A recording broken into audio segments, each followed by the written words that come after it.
For this experiment, we will reveal hidden fingerprints using simple materials.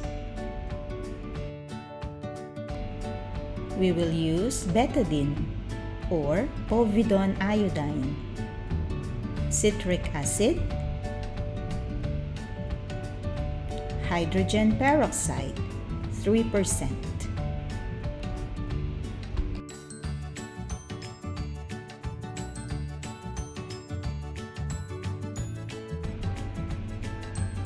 First, let us make citric acid solution by dissolving 1/2 teaspoon of citric acid in 1 teaspoon of water.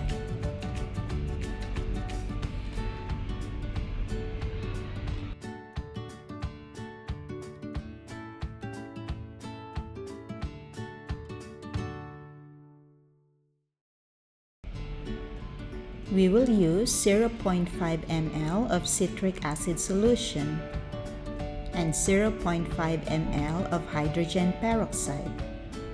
You can use a pipette or a syringe to measure your liquid.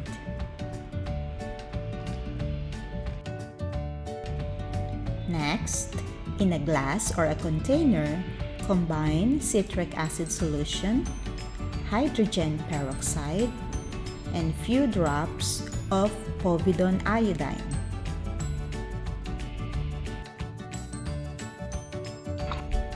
Swirl the solution and transfer it in another container.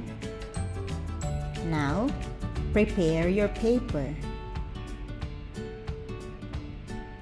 Make fingerprints on a paper. To make it more visible, rub your finger on your forehead or nose to collect oil. Cover the paper using the glass and wait for 5 minutes.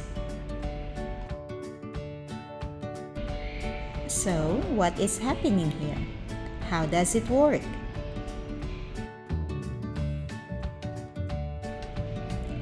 Fingerprints contain sweat, oils, and acids.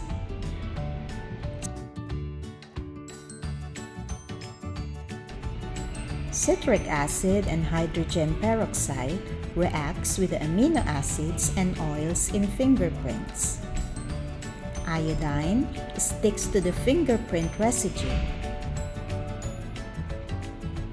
making it visible.